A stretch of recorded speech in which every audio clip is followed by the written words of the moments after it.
Si tu veux être bien représenté dans ton achat, tu dois te lier avec un courtier par contrat de courtage achat. Il faut que vous sachiez que depuis juin 2022, la loi sur le courtage immobilier elle a pas mal changé. Aujourd'hui, on met beaucoup d'emphase sur protéger les intérêts de nos clients. Nos clients qui sont liés par contrat de courtage, autant pour l'achat que pour la vente. Fait que si toi, tu décides d'acheter un bien immobilier, puis tu te dis, hey, je vais aller voir directement le courtier du vendeur, m'avoir un meilleur deal, va être capable de négocier ça, moi. Il est tout seul, il n'y a pas deux courtiers à payer.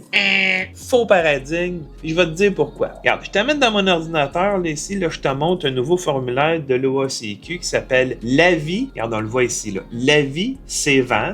Donc, c'est un avis du courtier du vendeur à l'acheteur non représenté. Fait que moi, j'étais un acheteur, je me dis, je vais aller voir Bob, c'est le courtier du vendeur. Je dis, hey Bob, je veux l'acheter ta maison, moi, tu vas me faire un bon deal, hein? Il n'y a pas un deuxième courtier à payer là-dedans, là. Tu vas être tout seul à faire ta cote.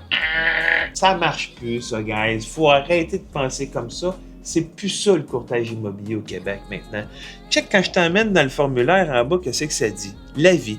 L'agence ou le courtier étant lié par contrat de courtage avec le vendeur ne représente pas et ne défend pas les intérêts de l'acheteur. L'agence ou le courtier protège et promue les intérêts du vendeur. Fait que si toi, tu décides d'aller voir directement le courtier du vendeur pour avoir un meilleur deal, ben dis-toi que le courtier du vendeur ne protège pas tes intérêts. Puis regarde ce qui est dit en bas, là. L'agence ou le courtier du vendeur donnera à l'acheteur non représenté un traitement équitable, mais jamais il va pouvoir dire combien tu devrais payer pour ce bien immobilier-là. Parce que lui, il va pas pouvoir faire les comparables puis te dire, hey, Chris, ça là, ça vaut à peu près 650 000, pas 825, OK? Dans tous les cas, si tu penses que d'aller voir le courtier du vendeur directement, tu vas être bien représenté, je vous le dis, ça marche plus comme ça. Si tu veux être bien représenté dans ton achat, tu dois te lier avec un courtier par contrat de courtage achat. Ça, c'est la nouvelle manière de faire. Tu peux continuer d'aller voir le courtier du vendeur directement, mais jamais lui qui va pouvoir te conseiller sur combien tu devrais payer le bien immobilier.